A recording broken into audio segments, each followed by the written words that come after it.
విను happy birthday. ఎలా ఉంది టేస్ట్? ఏదో తేడాగా ఉందేంటి? మీరు తమ్నేల్ చూసారు కదా, మా వంటలకి ఎన్ని తంటాలు వచ్చాయో ఈ పిల్లలతో. రంజాన్ రోజు ఏదైనా కొంచెం స్పెషల్ గా చేద్దాం అనిపించింది ఇంట్లో. అందుకే ఒక కేక్, బాదం మిల్క్ షేక్, బ్రెడ్ తో స్వీట్ చేశారనమాట. లాంగ్ వీడియో చూసే. Hi hello, welcome back to our channel city girl from village. అందరికీ ఉగాది శుభాకాంక్షలు. ఇదేంటి ఉగాది అయిపోయిన తర్వాత ఇప్పుడు చెప్తున్నాను అనుకోకండి, ఆ వీడియో నేను షూట్ చేయలేదన్నమాట. కొంచెం హెల్త్ ఇష్యూ అవ్వడం వల్ల. ఇంకా నెక్స్ట్ డే రంజాన్ వచ్చింది కాబట్టి అందరికీ రంజాన్ శుభాకాంక్షలు. రంజాన్ అంటే స్కూల్స్ కి ఎలాగో హాలిడే కాబట్టి పిల్లలు ఇంట్లోనే ఉన్నారు. ఏదైనా హెల్దీగా ఇంట్లో ఒక స్వీట్ కానీ కేక్స్ కానీ ఏదైనా చేద్దాం అనిపించింది. సో ఫస్ట్ కేక్ అయితే చేస్తున్నాము. ఈ కేక్ కావాల్సిన ఇంగ్రీడియంట్స్ ఏంటి అంటే, ఒక కప్పు మైదా పిండి, దానిలోనే కోకో పౌడర్ ఉంటుంది కదా, అది 3 టేబుల్ స్పూన్లు అనమాట. 1/2 కేజీ మైదా పిండికి 3 టేబుల్ స్పూన్లు కోకో పౌడర్ అయితే కరెక్ట్ గా సరిపోతుంది. మరి ఎక్కువ అవ్వదు, తక్కువ అవ్వదు. తర్వాత 1/2 టేబుల్ స్పూన్ బేకింగ్ సోడా వేసాను. తర్వాత 1/2 టేబుల్ స్పూన్ కాఫీ పౌడర్ అయితే సరిపోద్ది. మరి ఎక్కువైనా సరే చేదుగా ఉంటది అనమాట, చూసుకుని వేసుకోవాలి. ఎలా ఉంది టేస్ట్? టేస్ట్ ఎలా ఉంది చెప్పు. చెప్పు టేస్ట్ ఎలా ఉంది, అది ఎలా చెప్పు. ఎలా ఉంది? బాగుందా? బాగా ఏంటది అసలు చెప్పు. అక్కడ వీడియో తీస్తున్నారు అక్కడ. కాఫీ పొడి వేస్తున్నప్పుడు స్మెల్ చాలా బాగుందన్నమాట. అందుకని కొంచెం నోట్లో ఏమంటే వేస్తే రకరకాలుగా ఫేస్ ఎక్స్ప్రెషన్స్ పెట్టింది. నెక్స్ట్ బేకింగ్ పౌడర్ ఉంటుంది కదా, అదొక టేబుల్ స్పూన్ వేసాను. బేకింగ్ సోడా 1/2 టేబుల్ స్పూన్ వేసాను. బేకింగ్ పౌడర్ 1 టేబుల్ స్పూన్ తీసుకుంటే కరెక్ట్ గా సరిపోతుంది. మరి ఎక్కువ అవ్వదు, తక్కువ అవ్వదు. నేను చెప్పిన ఇంగ్రీడియంట్స్ అన్ని అలా కరెక్ట్ గా తీసుకున్న ఇంగ్రీడియంట్స్ మళ్ళీ ఒకసారి చెప్తాను, చూసేయండి. 1 కప్ మైదా పిండి, 3 tablespoon cocoa powder, 1/2 tablespoon baking soda, 1 tablespoon baking powder, 1/2 tablespoon coffee powder వేసుకుని ఇవన్నీ జస్ట్ ఇలా జల్లెడ పట్టుకోవాలన్నమాట. డైరెక్ట్ గా కూడా వేసేసుకోవచ్చు, కాకపోతే కోకో పౌడర్ ఇక్కడ చూపించినట్టుగా పిండిలా అవ్వదన్నమాట. అందుకని ఇలా జల్లెడ పట్టుకుంటే అవి మన చేతితో స్మాష్ చేస్తూ పిండి చేసేసుకోవచ్చు అనమాట. నెక్స్ట్ ఆ పిండిని పక్కన పెట్టుకుని ఇంకొక గిన్నెలోకి ఒక 1/2 కప్పు ఆయిల్ తీసుకున్నాను. మీతో ఒక విషయం షేర్ చేసుకుందాం అనుకుంటున్నాను. ఈ కప్స్ నేను డిమార్ట్ లో తీసుకున్నాను అనమాట. స్పూన్స్, గరిట్లు ఇవన్నీ కాకుండా జస్ట్ ఈ కప్స్ తో కనుక మనం కరెక్ట్ గా మెజర్మెంట్స్ తీసుకుంటే చాలా యూజ్ అవుతుంది మనకి. ఇలాంటి రెసిపీస్ అవి చేసినప్పుడు మెజర్మెంట్స్ ఎంత తీసుకోవాలి ఏంటి అని కన్ఫ్యూజ్ అవుతూ ఉంటాం కదా. సో ఇవైతే చాలా యూజ్ అవుతుంది. 1/2 కప్ ఆయిల్ తీసుకున్న తర్వాత నెక్స్ట్ 1/2 కప్పు పెరుగు తీసుకున్నాను. ఆ నెక్స్ట్ 1/2 కప్పు షుగర్ తీసుకున్నాను. ఇప్పుడు ఈ 3 కలిపి బాగా మిక్స్ చేసుకోవాలి. ఎంత బాగా మిక్స్ చేస్తే కేక్ అంత బాగా టేస్టీగా వస్తుంది అనమాట. ఎలాగరా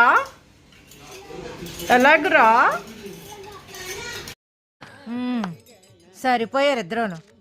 సాగుతుంది మీకు అలాగా. నువ్వు చెప్తుంటే మీ అక్క చేస్తుందా? నెక్స్ట్ ఏం చేయాలి? ఏ వేయాలి? అది వేసేస్తే అయిపోయినట్టేనా కేకు? మరి చెప్పు. ఐస్ క్రీమ్ కప్ ఎందుకురా? పిల్లలు ఇంట్లో లేనప్పుడు ఏదైనా వంటలు చేయడానికి చాలా తడబడతాం. అలాంటిది వాళ్ళని పక్కన పెట్టుకుని వంటలు చేయడం అంటే అంత ఈజీ కాదు. ఆయిల్, పెరుగు, పంచదార ఎంత బాగా మిక్స్ చేస్తే అంత బాగా కేక్ బాగుంటుందని చెప్పాను కదా, అదే అన్నమాట. చాలా సేపు మిక్స్ చేశాను, పంచదార అంతా కరిగిపోయేలాగా. పంచదార అంతా కరిగిపోయిన తర్వాత ఇప్పుడు మరగపెట్టి చల్లార్చుకున్న పాలు ఒక 1/2 కప్ తీసుకున్నాను అనమాట. అలాగే దీనిలోకి ఒక 1/2 టేబుల్ స్పూన్ వెనీలా ఎసెన్షియల్ ఉంటుంది కదా, అది తీసుకున్నాను. ఇప్పుడు అది వేసేసుకుని మొత్తం అంతా బాగా కలిపేసుకోవడమే. ఎంత బాగా కలుపుకుంటే కేక్ అనేది అంత బాగుంటుంది. ఈ ప్రాసెస్ అంతా చూసిన తర్వాత కష్టమని అనిపించింది, బట్ అలాగే ఎంత ఈజీనా అని కూడా అనిపించింది అనమాట. మనం చేసుకుని తింటే ఆ కిక్కే వేరు కదా. జల్లించి పక్కన పెట్టుకున్న ఆ పిండిని దానిలో వేసి కలిపేసి బాగా మిక్స్ చేసుకోవాలన్నమాట. అలాగే ఇక్కడ ఒక మీకు టిప్ చేద్దాం అనుకుంటున్నాను. ఏంటి అంటే, మనం వెనీలా ఎసెన్స్ చేసాం కదా, దానికి బదులు ఇంట్లో యాలకుల పొడి ఉంటే అది కూడా వేసుకోవచ్చు, ఆప్షనల్ అన్నమాట. నేనైతే వెనీలా ఎసెన్స్ తీసుకున్నాను. కొంచెం పెద్ద అయిన తర్వాత ఏదైనా హెల్ప్ చేయండి అమ్మా అంటే చేయరు, కానీ ఇప్పుడు మాత్రం అన్నిట్లో ఉన్నానమ్మా అని తగుదనమ్మా అని చేయి పెడుతూ డిస్టర్బ్ చేస్తూనే ఉంటారు. చిన్నప్పుడు మనం కూడా అంత అయ్యి ఉండొచ్చు. ఈ ప్రాసెస్ అంతా చేయడానికి ఆల్మోస్ట్ ఒక 1/2 an hour పట్టింది అంతే. బట్ ఇలా ఇంట్లో చేసుకుని తింటే కనుక చాలా హెల్దీగా తినొచ్చు, ఆరోగ్యంగా ఉండొచ్చు. పిల్లలు ఎక్కువగా కేక్స్ అవి అడుగుతారు కాబట్టి బయట కొని ఇవ్వకుండా కొంచెం టైం స్పెండ్ చేసి ఇంట్లో ప్రిపేర్ చేసి పెట్టగలిగితే అందరం తినొచ్చు. ఎందుకంటే వాళ్ళు బేకరీస్ లో చేసే కేక్స్ ఎప్పుడు చేస్తారో తెలీదు, అందులో వేసే క్రీమ్స్ అవి ఎప్పుడు ఎంత నీట్ గా ఎలా ఉంటదని కూడా తెలీదు, మనం చూడం. కాబట్టి కష్టమైనా సరే ఇంట్లో చేసుకుని తిన్నాము అంటే ఆల్మోస్ట్ ఒక 50-60% ఎలాంటి ప్రాబ్లమ్స్ కి మనం ఛాన్స్ ఇవ్వమన్నమాట. బయట తినే వాటితో కంపేర్ చేసుకుంటే ఇంట్లో తినడం చాలా బెటరు.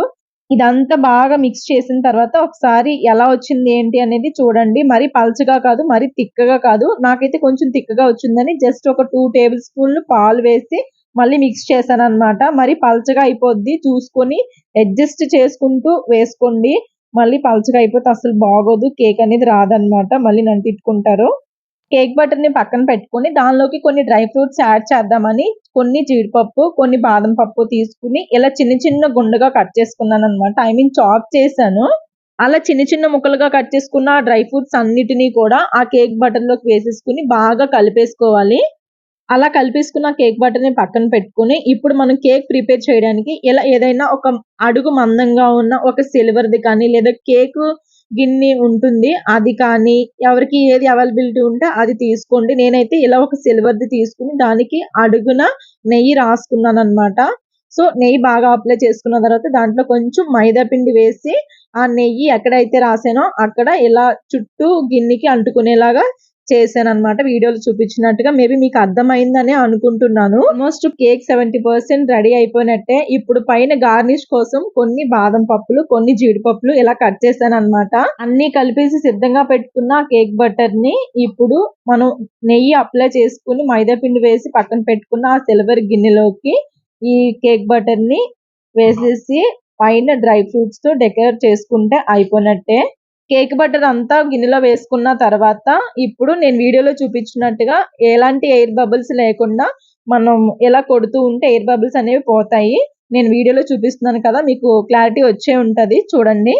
ఇంకా నెక్స్ట్ బాధగా ఉన్నా సరే బాదం పప్పు, జీడిపప్పు కట్ చేశాను కాబట్టి దాంతో డెకరేట్ చేసుకోవడమే. ఇంట్లో ఉన్న వాటితోనే కేక్ ని మేము కుక్ చేయాలనుకున్నాం కాబట్టి ఒక ఇడ్లీ పాత్ర తీసుకుని దానిలో అడుగున ఒక గిన్నె పెట్టి ఒక 10 మినిట్స్ మీడియం ఫ్లేమ్ లో పెట్టి ముందుగానే పెట్టేసాము. కొంచెం హీట్ ఎక్కిన తర్వాత మనం ఈ కేక్ బటర్ ని ఆ గిన్నె మీద పెట్టేస్తే ఇంకా మూత పెట్టేసుకుంటే సరిపోతుంది. మేము ఆ ఇడ్లీ పాత్రలో అడుగున ఎలాంటి సాల్ట్ కానీ లేకపోతే నీళ్లు కానీ వేయలేదు.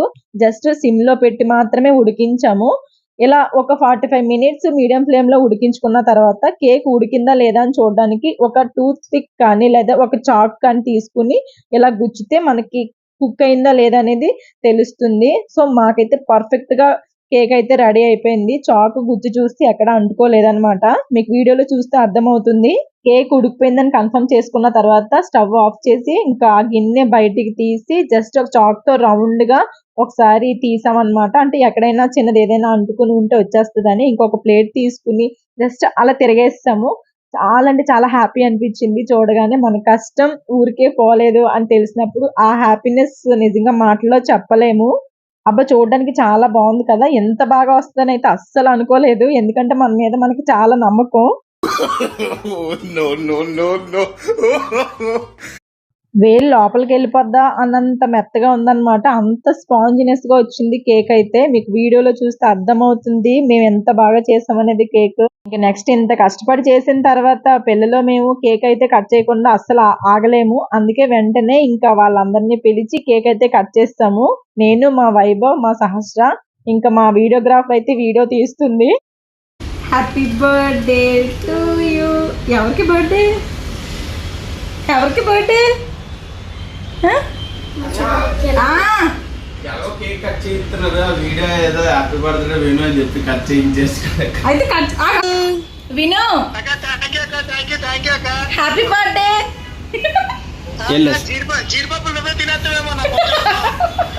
కేక్ కట్ చేయాలి. ఇంకో తిను నువ్వు ఎలాగో తిన్నా కాబట్టి నేనే తినేస్తున్నాను.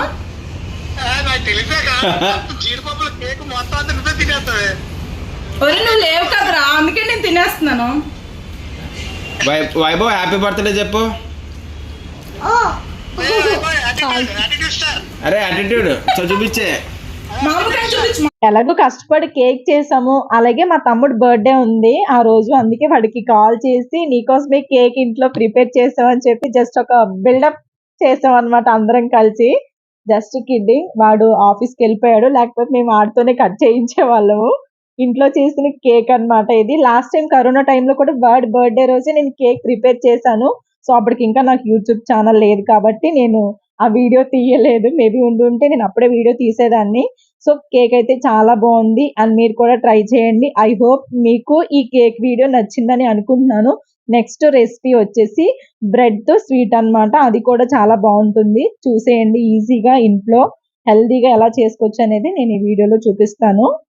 ఇంట్లో బ్రెడ్ ఉందన్నమాట. కొంచెం బ్రెడ్ తో స్వీట్ ఏదైనా చేద్దామని అనిపించింది స్పెషల్ గా. అందుకే ఒక 4 బ్రెడ్ ముక్కలు తీసుకుని సైడ్స్ కట్ చేసుకున్నాను. నేను వీడియోలో చూపించినట్టుగా బ్రెడ్ పీసులు 4 కట్ చేసేసి పక్కన పెట్టుకున్నాను. ఇప్పుడు ఒక గిన్నెలోకి 1 కప్పున్నర, అంటే నేను వీడియోలో చూపించాను కదా ఆ కప్పు కప్పు ఇంకా 1/2 కప్పు పాలు తీసుకున్నాను. మరగపెట్టి చల్లారి పెట్టుకున్న పాలు. ఈ బాదం మిల్క్ పౌడర్ మనకి మార్కెట్ లో అవైలబుల్ గా ఉంది. నేను లాస్ట్ టైం మార్కెట్ కి వెళ్ళినప్పుడు తీసుకున్నాను అన్నమాట. ఇదైతే నాకు వన్ ఆఫ్ ద ఫేవరెట్ అయిపోయింది. ఎందుకంటే ఎప్పుడు ఇన్స్టెంట్ గా బాదం మిల్క్ కావాలన్నా సరే జస్ట్ ఒక 2 టేబుల్ స్పూన్ పౌడర్ వేసి కొంచెం షుగర్ వేసుకుని బాదం మిల్క్ ఈజీగా చేసేసుకోవచ్చు అన్నమాట ఇన్స్టెంట్ గా. సో అదైతే చాలా బాగా నచ్చింది నాకు.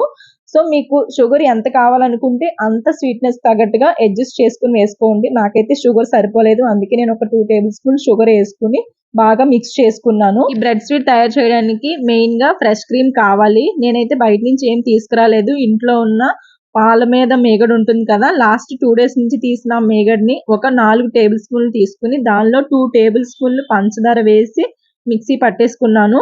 సో మీకు ఫ్రెష్ క్రీమ్ అవైలబుల్ గా ఉంటే అది కూడా యూజ్ చేసుకోవచ్చు, అవర్ చాయిస్. అసలు ఈ స్వీట్ కి ఫ్రెష్ క్రీమ్ అనేది చాలా ఇంపార్టెంట్.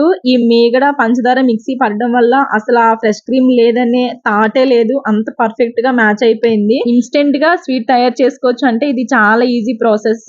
మనం ముందుగా కట్ చేసుకున్న బ్రెడ్ పీస్ ని ఒక బాక్స్ లో వేసుకుని దాని మీద మనం బాదం పాలు కలిపేసి పక్కన పెట్టుకున్నాం కదా అవి కొంచెం వేసి మనం మిక్సీ పట్టుకున్న మీగడ పంచదార ఉంది కదా అది కూడా వేసేసుకోవాలన్నమాట నేను వీడియోలో చూపించినట్టుగా. దాని మీద మళ్ళీ ఇంకొక బ్రెడ్ పెట్టి కొంచెం బాదం మిల్క్ వేసి దాని మీద మళ్ళీ ఇది అప్లై చేసుకుంటూ అలా ఒకదాని తర్వాత ఒకటి పెట్టి రెడీ చేసుకోవడమే వీడియోలో చూపించినట్టుగా. అలా బ్రెడ్ పీసెస్ అన్ని ఒకదాని మీద ఒకటి పెట్టేసి ఆ బాదం మిల్క్ అవన్నీ వేసేసుకున్న తర్వాత లాస్ట్ అండ్ ఫైనల్ గా కొన్ని డ్రై ఫ్రూట్స్ అయితే పైన చల్లేసుకుని పెట్టేసుకోవడమే. మీ దగ్గర ఉంటే కుంకుమ పువ్వు కూడా యాడ్ చేసుకోవచ్చు. సో నా దగ్గర అయితే లేదు కాబట్టి ఓన్లీ బాదం పప్పు, జీడిపప్పు, పిస్తా ఉంటే జస్ట్ పైన అలా కొంచెం కొంచెం వేసి ఇంకా మూత పెట్టేసి ఫ్రిడ్జ్ లో పెట్టేయడమే.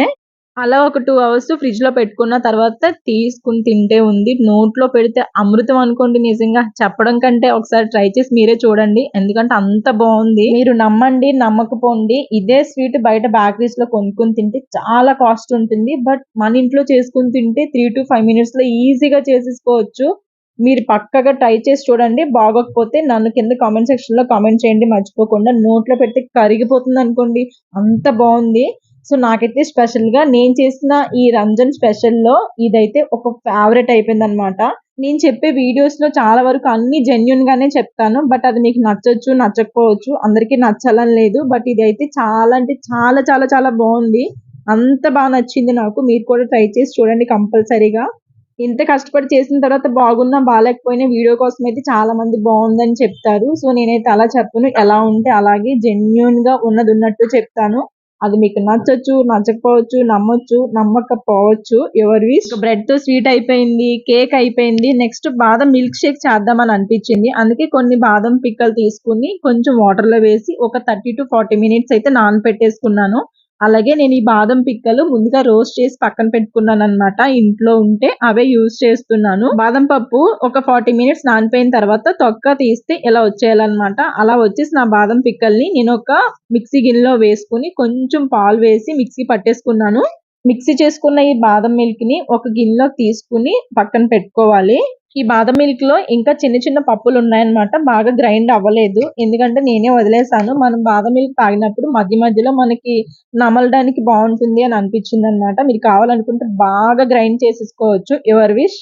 మిల్క్ షేక్ చేయాలంటే మిల్క్ ఉండాలి కాబట్టి ఒక 1/2 లీటర్ పాలు తీసుకుని మీడియం ఫ్లేమ్ లో పెట్టుకుని మరిగించుకున్నాను. ఇప్పుడు దీనిలో 2 చెంచాలు పంచదార వేసి కరిగిపోయే వరకు మీడియం ఫ్లేమ్ లో పెట్టి మాత్రమే మరిగించుకోవాలి. పంచదార అంతా కరిగిపోయిన తర్వాత ముందుగా మిక్సీ చేసి పట్టుకున్న ఆ బాదం మిల్క్ ఉన్నది కదా, అవి కూడా వేసేసుకుని మీడియం ఫ్లేమ్ లో పెట్టి మరిగించుకోవాలన్నమాట కలుపుతూ.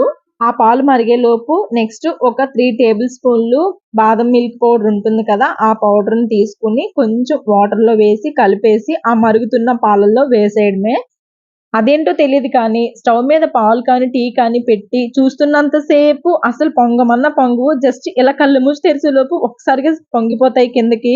అదేంటో నాకు ఎప్పటికీ అర్థం కాదు. ఇలా అన్ని వేసేసిన తర్వాత స్వీట్ సరిపోయిందా లేదనేది ఒకసారి చూసుకోండి. నాకైతే సరిపోలేదు, అందుకే నేను మళ్ళీ కొంచెం షుగర్ వేసి మళ్ళీ మీడియం ఫ్లేమ్ లో పెట్టి మరిగించాను అనమాట ఒక 2-3 పొంగులు వచ్చే వరకు. అది సరిగాని మీలో ఎంతమందికి బాదం మిల్క్ ని వేడిగా తాగుతారో లేదా కూలింగ్ పెట్టుకుని తాగుతారో కింద కామెంట్ చేయడం మర్చిపోకండి. ఎందుకంటే నాకైతే తెలిసినంత వరకు బాదం మిల్క్ అనగానే కూలింగే గుర్తుకొస్తుంది. ఎందుకంటే బేసిక్ గా నాకు బాదం మిల్క్ వేడిగా తాగుతారనే సంగతే తెలీదు. రీసెంట్ గా నేను అరుణాచలం వెళ్ళినప్పుడు గిరి ప్రదక్షిణ చేస్తున్నప్పుడు మధ్యలో అరౌండ్ 2 ఆ టైం అప్పుడు నైట్ దారిలో ఇచ్చారనమాట. ఓహో వేడిగా కూడా తాగుతారా అని అప్పుడు అర్థమైంది నాకు. ఇంకా బాగా మరిగిన ఈ బాదం మిల్క్ ని స్టవ్ ఆఫ్ చేసి పక్కన పెట్టుకుని ఒక లోటాలోకి తీసుకుని ఫ్రిడ్జ్ లో పెట్టుకుని ఒక 2 అవర్స్ అయిన తర్వాత తాగితే సూపర్ ఉంది. నిజంగా ట్రై చేయండి పక్కాగా. చాలా అంటే చాలా బాగుంది. సో మీరు ఎవరైనా వేడిగా తాగాలనుకుంటే అలా తాగేయచ్చు, లేదా 2 అవర్స్ ఫ్రిడ్జ్ లో పెట్టుకుని తాగాలనుకుంటే తాగొచ్చు. ఐ హోప్ మీకు ఈ వీడియో నచ్చుతుందని అనుకుంటున్నాను. మీరు ఎంతవరకు వీడియో చూసారో నాకు తెలియాలి అంటే ఒక కామెంట్ చేయండి. నేను ప్రతి వీడియోకి ఒక కామెంట్ చేయమని అడుగుతాను, ఎవ్వరు కామెంట్ చేయరు. అదేంటో మేబీ ఇంతవరకు వీడియో చూస్తారో లేదో కూడా నాకు తెలీదు. ఇలా ఇంట్లో చేసుకున్న ఈ బాదం మిల్క్ ని ఈ సమ్మర్ లో మన ఇంటికి ఎవరైనా గెస్ట్లు వస్తే గనక వాళ్ళకి ఇచ్చాము అంటే ఫిదా అయిపోవాల్సిందే. నిజంగా అంత బాగుంది టేస్ట్. ఇంకా ఈవినింగ్ దీనిలో కొంచెం డ్రై ఫ్రూట్స్ వేసి అలా తాగిస్తే అలా వెళ్ళిపోయింది. అంత బాగుంది అనమాట టేస్ట్ అయితే. సో పిల్లలకు కానీ గెస్ట్లకు కానీ అప్పటికప్పుడు చేసి ఇన్స్టెంట్ గా కూడా ఇవ్వచ్చు. అంత బాగుంది టేస్ట్. మన ఇంటికి వచ్చిన గెస్ట్లు ఒకసారి బాదం మిల్క్ తాగారంటే మళ్ళీ మళ్ళీ మన ఇంటికి వస్తారు. అంత బాగుంటుంది. మరి నేను చెప్పానని కాదు కానీ ఒకసారి మీరే ట్రై చేసి చూసేయండి, మీకే తెలుస్తుంది. Until then next video, bye.